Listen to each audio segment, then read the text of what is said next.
līdz šim man ir izdevies izveidot vairākas vienkāršas konstrukcijas, ar kuru palīdzību virs ugunskura esmu pagatavojis sev gardu maltīti. Vai precīzāk vienu konstrukciju, un šī konstrukcija ir visparastākais ūdensrats. Ja kāds vēl nav redzējis šos te videoklipus, tad šī videoklipa aprakstā es pievienošu saites uz šiem te klipiem, kur es dodos mežā, veidoju primitīvus ūdensratiņus un ar šo te ūdensratu palīdzību arī grilēju savu ēdienu virs ugunskura. Šī gadījumā arī būs runa par ēdienu gatavošanu un arī par grilēšanu, bet ja ūdensratu gadījumā ūdensrats enerģiju ņēma no tekošā ūdens spēka, tad šī gadījumā es mēģināšu iejūgt gravitātes spēku. Šo te mehānismu jau sen izgudroja Leonardo da Vinci, un viņš arī šobrīd tiek ļoti plaši izmantots dažādās pulksteņu konstrukcijās, mehānismos, arī elektroenerģijas ieguvē, bet manā gadījumā tas būs grils virs ugunskura. Šī mehānismu konstrukciju es sadalīšu 3 bāzēs. Viena būs šeit, starp šiem te 2 kokiem, tad būs pats ugunskurs, un 3. vieta būs kaut kur augšā kokā, vēl neesmu izlēmis kur. Šī mehānismu konstrukcijā es izmantošu mājas celšanas laikā pāri palikušos atgriezumus. Labi, ķeramies klātīm pie darba, un tad jau procesā arī mēģināsim saprast, kas tā gravitāte ir un kādu spēku viņi mums var dot. Aiziet!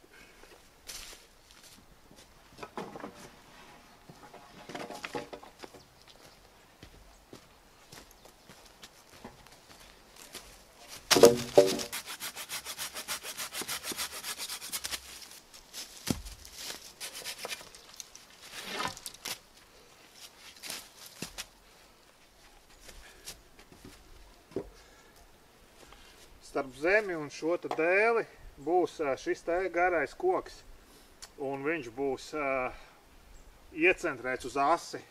Viņš varēs griezties pats ap savu asi. Tagad es vienkārši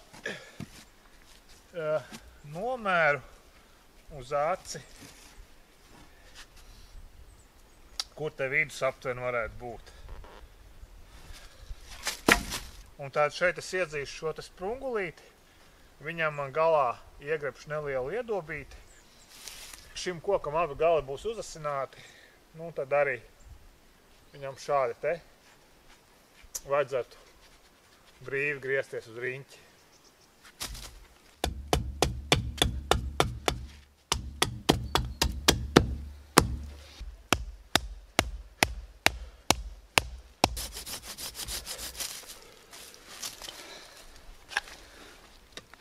Nu, tagad šeit man vajadzētu tādu ar nazi uztaisīt nelielu iedobi, kur tai asē iesēsties iekšā, lai viņi neslīd nostīm.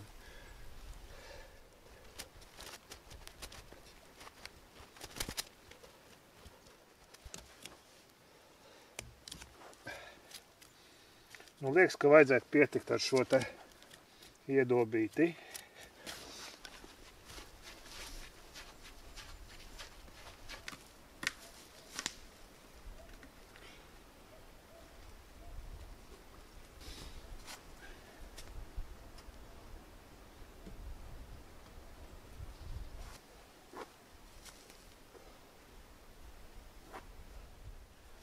Nu, lūk, apakšā man asa ir nofiksēta uz tā sprungulīša, kurā ir grope.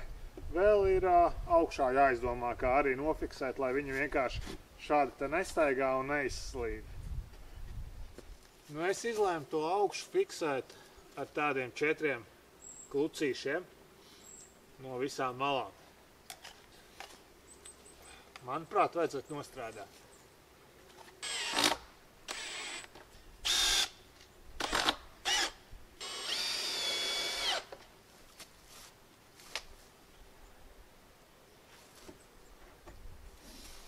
Vienu pusi atstāšu vaļā, jo man vēl vajadzēs to koku izņemt ārā un ielikt atpakaļ. Nu, šādi te viņam arī brīvi ir jāgriežās. Bet tas vēl nav viss.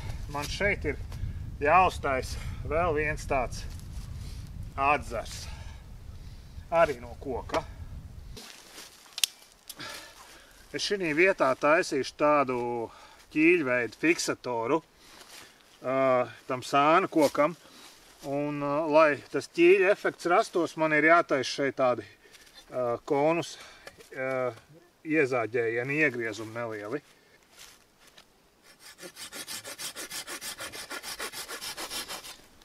Nu, dziļāk par pusi es nezāģēju, jo tad tas koks vienkārši var salūst kaut kādā brīdī.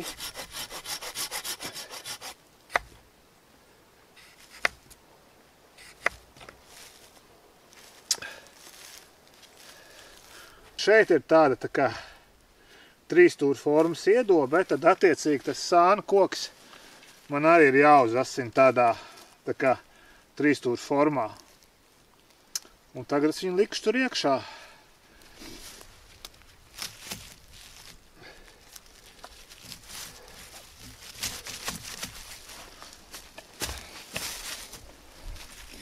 Nu, un viņš te tā kā ieķīlējās. Tam kociņam ar uzsist pa galu. Lai viņš tā kā vēl vairāk ieiet iekšā. Stiprinājums ir diezgan pamatīgi nofiksēts. Es domāju, ka būs labi. Tā nu liekam iekšā tagad.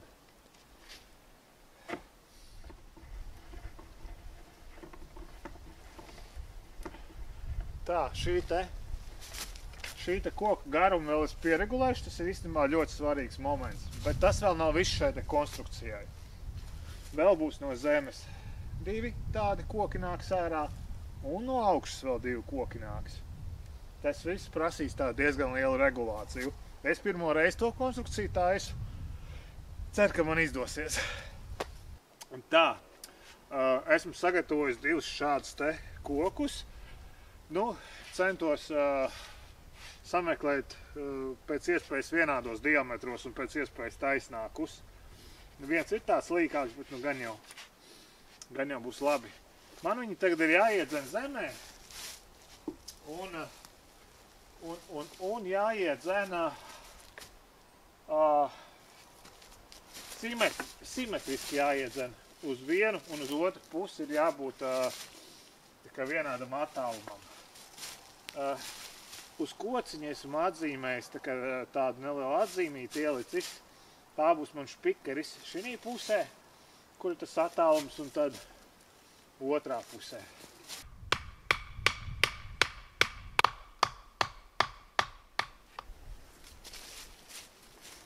Tad, kad tie koki ir vienādā attālumā iedzīti, tad seko viens būtisks moments. Šis sānes zars ir stipri pa garu, man viņu vajag saīsināt, bet viņam ir jābūt nedaudz pāri šiem te sānkokiem. Nu, kaut kā šādi. Ja pa īsi nogriezīsiet, nu tad būs jātaisa atkal pa jaunu tas ķīlīts. Nu, es kaut kā te arī domāju zāģēt viņu nost.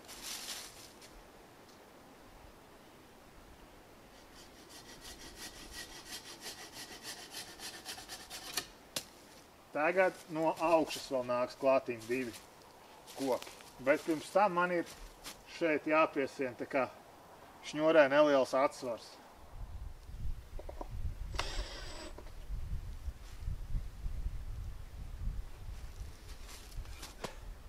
Nu, es vēl īsti nezinu, kādā augstumā un kādā attālumā man šis koks šeit būs vajadzīgs, tāpēc es viņu fiksēju ar skrūvi. Viņš tā kā ķīlējās, nu, ja vajadzēs pabīdīt, tad es paskrūvēšu vaļā un nolikšu, kā man vajag. Otrā pusē tāpat.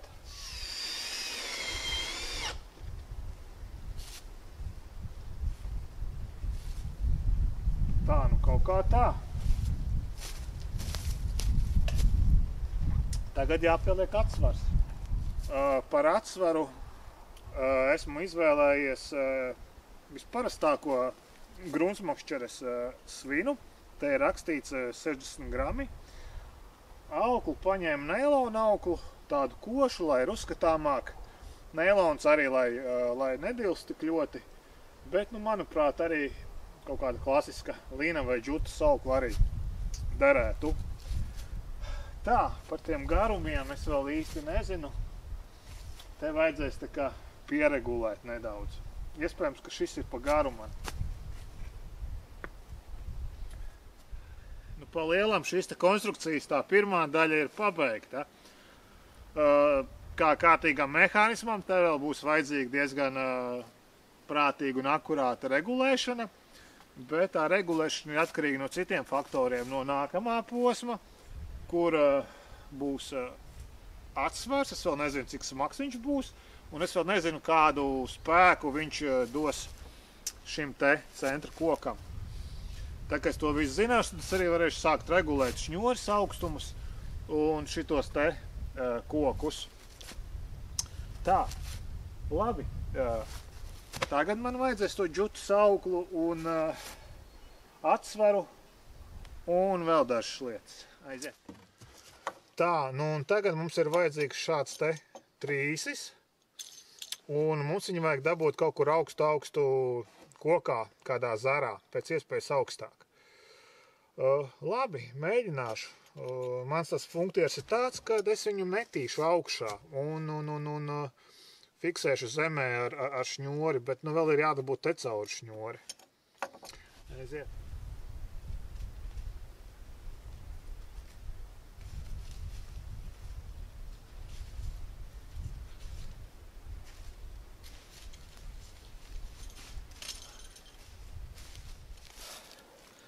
Tā, beidzot es dabūju lejā no koka savu karabīni. Es viņu vilkšu atpakaļ, bet pirms vilkt atpakaļ man jāizver cauri šeit. Šeit ir šņore. Tā, un šie te abi gali man paliks lejā, un šis te būs augšā. Pa lielam te vajag izmantot pēc iespējas izturīgāku šņori. Tā, velkam augšā tagad.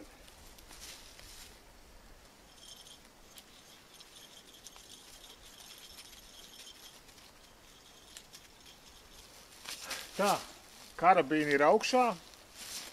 Viens gals paliek šeit lejā zem karabīnas. Pie viņas iesies klātīm smagums, atsvars, un otrs gals iet projām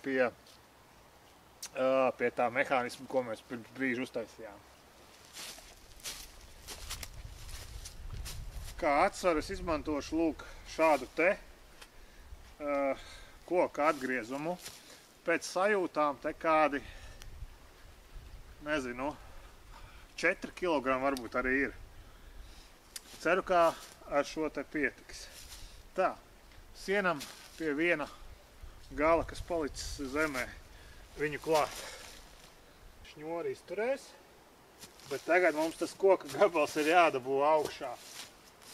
Bet, lai tā karabīna nenāk lejā, šeit mēs viņu atsiesim te patās pret šito koku.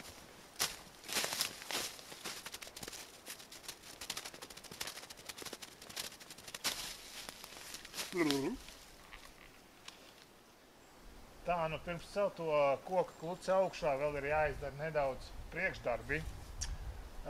Esmu iedzīns vienu mietiņu un piesaist karabīni arī tur. Tas tāpēc, lai šī te šņore neiet pāri par ugunskura pa taisno uz to centrālo asi. Un lai viņai nav arī slīpums tai šņorei. Tai šņorei jāpieiet tā diezgan paralēli zemē klātīm un jāiet garām ugunskuram. Lai es to noregulētu, es tur esmu iesicis vēl vienu karabīni, līdz ar to man nāks šņore tur no augšas, iestur uz karabīni un tad gar zemi, gar ugunskuru projām uz to centrālo mietu. Tā. Šobrīd es vienkārši nomēru to šņores garumu, cik man viņu vajadzēs.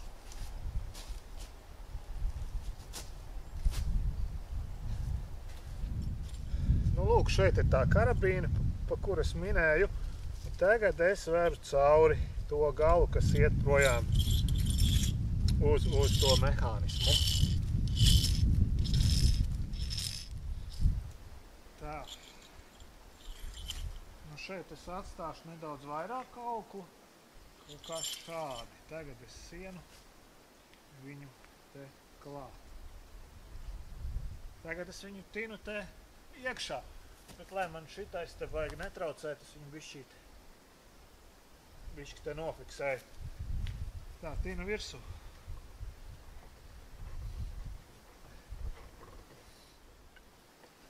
Var redzēt, ka šņori jau ir nospriegojusies un man paliks grūtāk viņu tīt. Tagad ir brīdis, lai paceltu augšā to smagumu. Jānofiksē kaut kā tas smagums būs augšā. Man atbrīvosies šeit šņoris, viņu varēšu uztīt. Tā. Nu ko, ceļam augšā?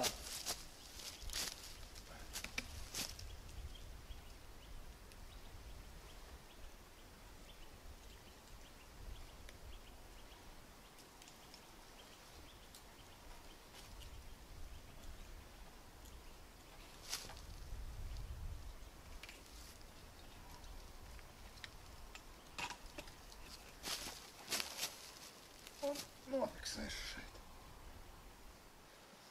Tā, tas smagums ir augšā tagad, viņš ir nofiksēts. Šņori mums ir atslābus un mēs tagad varam viņu mierīgi uztīt tā kā līdz galam.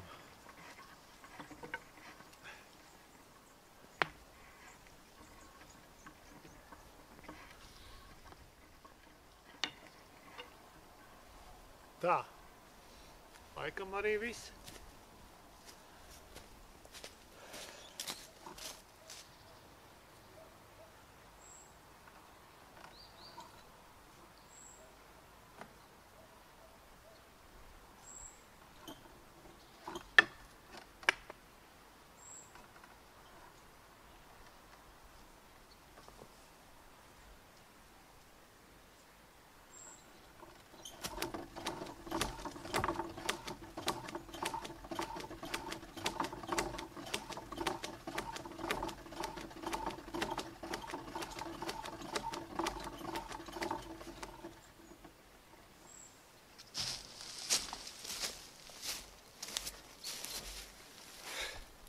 Nu tālūk notiek, kad aizlido atsvariņš. Koks vienkārši ātri izgriežās, tas smagums arī ātri nokrīt, un tas ir arī viss. Lai to gravitāciju savaldītu, nedaudz iepauzētu, tāpēc arī ir nepieciešami šie te blakus koki, lai tā kā viņš aiztur viņu. Nu neizturēja manu mezglu, nekas, piesiešu un droši vien, kā nedaudz arī pārtaisīšu visu šo te konstrukciju, jo iespējams, ka man vajag smagāku to atsvaru, lai viņš tik augstu nelido, jo ir tomēr pietiekami jaudi tur tam smagumam. Un vēl, ja godīgi, šī jau ir nākamā diena, jo iepriekšējā dienā, nu, neesmu es pulksteņmeistars, man ar to regulēšanu bija pamatīgas problēmas, jo, nu, tomēr tas koks nav perfekti taisns, viņš nav vienā diametra te apkārt, viņš dilsta, un iepriekšējais svariņš man vienkārši tur tas griezulītis neizturēja, aizlidoja pa gaisu, šņori plīsa vairākas reizes, arī tur karabīni plīsa vairākas reizes, nu, šī te džutu saukla netur, un iespējams, ka es nomainīšu visu pret jaunu. Arī augšā es noņēmu te tos kokus, un, jā, neliela pārbūve. Tā, nu, pirmais pārbūves elements man ir saistīts ar augstumu. Es pacēlu tās karabīnas augstumu 2 reiz augstāk nekā man bija iepriekš. Man palīdzēja to izdarīt šāds te slingšots, jeb kā tautā mēs dēvēt kaķene. Es pāršāvu makšķerauglu tur pāri vienam augstam zaram, tagad piesēju klātīm to izturīgāko auklu, nu un vilkšu pāri. Nu lūk. Un jā, es visu laiku putrojos. Šī te ir karabīne, nevis trīs ir tas, kuram vidū griežas. Jā, lūk, šī ir karabīna.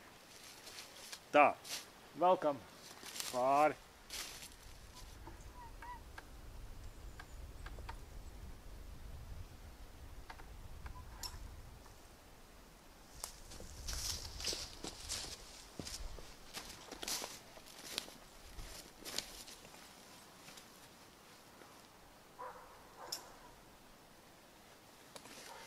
Savā sākotnējā konstrukcijā esmu veicis nelielas izmaiņas.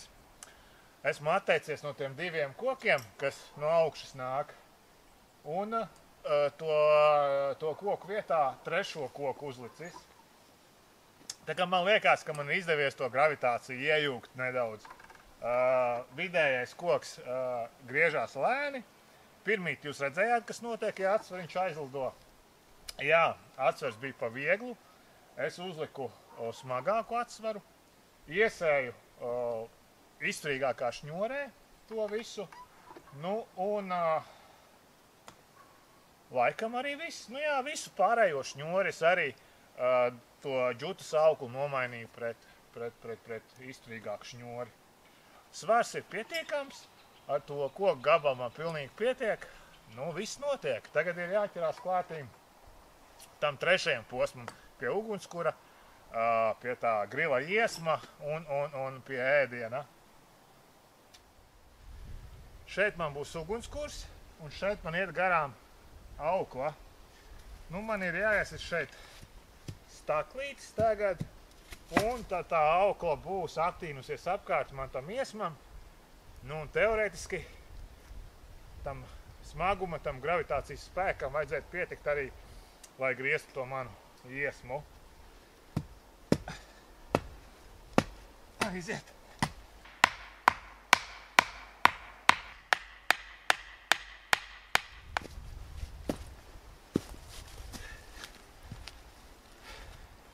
Staklītis ir iesistas, iesmas arī ir sagatavots, bet pašā konstrukcijā es vēl uztaisīju nelielas izmaiņas.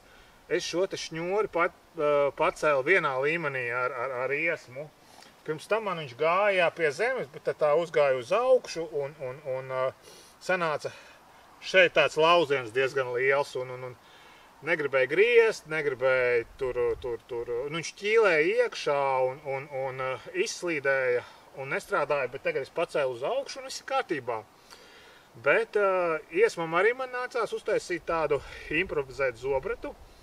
Tas ir tāpēc, ka, nu, mehānismu koks, kur ir uztīta tā šņori, viņš ir lielāka diametra nekā mans iesms, un ja mehānismam apgriežās 1 reizi, nu, tad tas iesms man jau 3 reizes apgriežās uz riņķi, nu, baigi ātri. Un tāpēc uztaisīja tādu lielāku zobretu, nu, tagad viņš griežās lēnāk, nu, un spēks arī tā kā pietiek. Tā, labi, virtuve ir iekārtot maltītes gatavošanai. Jākurina ugunskurs.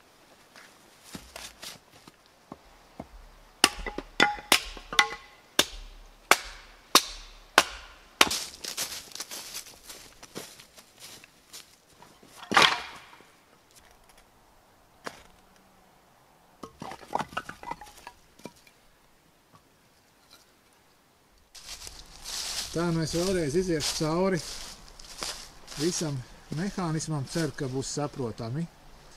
Nu, lūk, šis tad arī ir tas galvenais enerģijas devējs, tas ir koka klucis. Tur ir kaut kādi 4-5 kg. Viņš ir iesiets šņorē, nu, un tad tā šņore aiziet tur augšā kokā, kaut kādi 15 metri.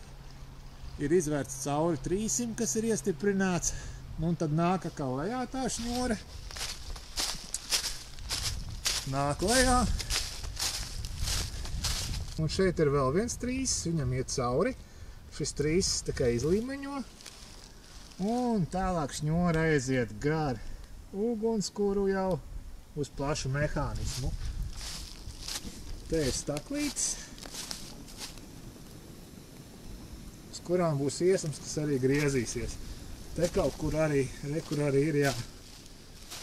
Kur arī ir pats iesams. Esmu viņu uztaisījis tādu, tā kā, tur esmu uztaisījis tādu, tā kā improvizēt zobratu, savādāk tur tas mazais ļoti ātri griežās uz riņķi. Nu, te ir arī mehānisms ar ar trīs tām atdurēm. Tā, nu. Te ir atsvars, te ir viena atdure, otra, nu, un trešā, un vidū koks, kas arī griežās. Pa lielumu arī viss. Nu tā, es jums parādīšu, kā es viņu tā teikt uzvelku, kā es viņu sagatavoju darbībai. Tā, nu tur tālumā ir tas koku gabals, un es viņu tagad velku augšā.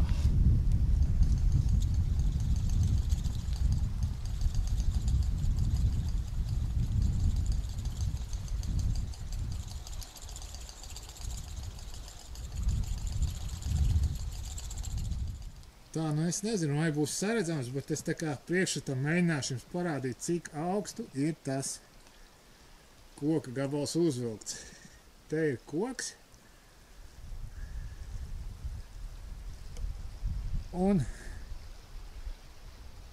nu lūk, redziet, grozās tur augšā vējā. Nu kādi 15, varbūt 20 metri, jā. Un viņš kritīs lejā un griezīs man gaļiņu. Šeit pie šī trīša arī es vilku viņu augšā, un tad, kad bija koka gabals līdz augšai, es viņu nofiksēju. Un zemē te man ir palicis tagad brīvais auklas gabals, kurš nav nospriegots, un es viņu mierīgi varēšu uztīt mehānismam. Un tā, ka man vajadzēs palaist to mehānismu, tad es atbrīvošu pie trīša to auklu, un process sāksies.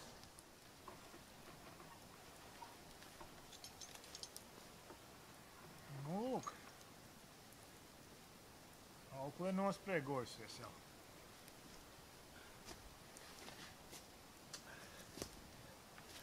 Jāliek gaļiņu uz iesmu. Nu ko, liekam virsū to iesmu un palaižam mehānismu.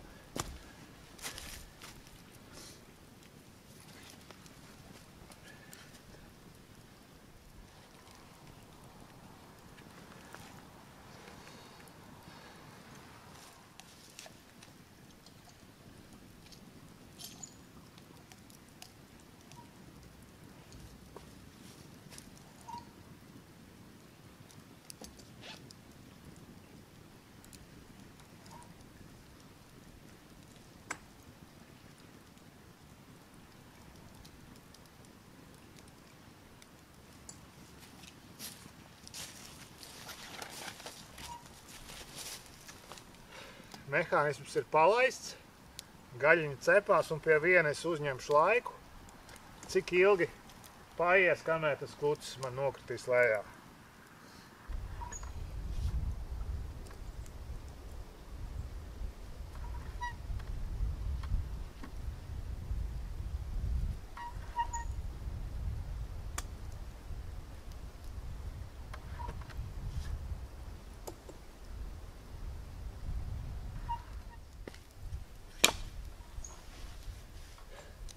Kā tur bija, mūžīgi var skatīties, kā kurās ugunskurs un kā plūst ūdens. Bet, nu, te laikam mūžīgi arī var skatīties, kā gravitācija virs ugunskura griež gaļu.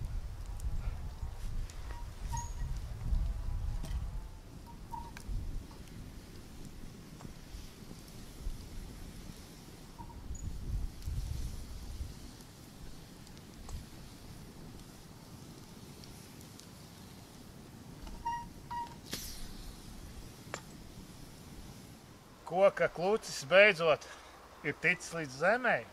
Es uzņēmu laiku, cik ilgi viņš krīt. Un šeit man ir chronometrs, es redzu to laiku, bet jūs lūdzu rakstiet komentāros, jūsuprāt, cik ilgs laiks pagāja, lai tas klucis nonāktu šeit līdz zemei. Precīzākam minētājam būs neliela pārsteiguma balva no mani. Tad, kad es nospiedīšu pauzi, tad arī būs, tā teikt, skaitītājs beidzies. Viss. Šeit ir pareizā atbilde. Un tūlīt es viņu jums arī parādīšu.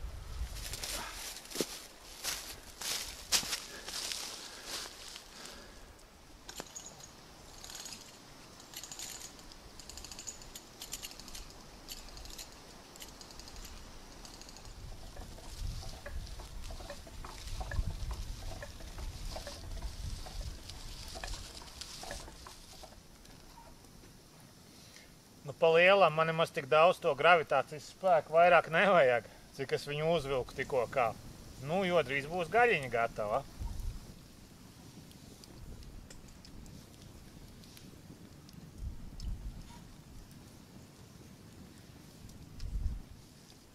Nu, man jau liekas, ka maltīte būs gatava.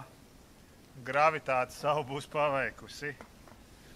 Jāiet vakariņot.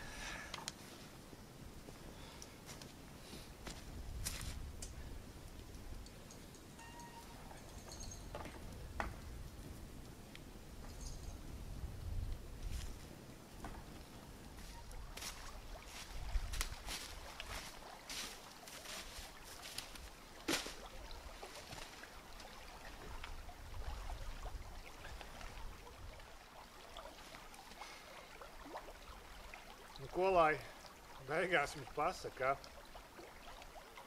Es sēžu uz koka, kurš ir nogāzies pateicoties gravitātei. Es no tā koka nevaru atrauties, tāpēc, ka gravitāte man spiež uz leju. Arī upīte tek pateicoties gravitātei. Nu, un pateicoties gravitātei man drīz būs pilns vēders ar siltām vakariņām. Tas laikam arī viss. Labu apetīti!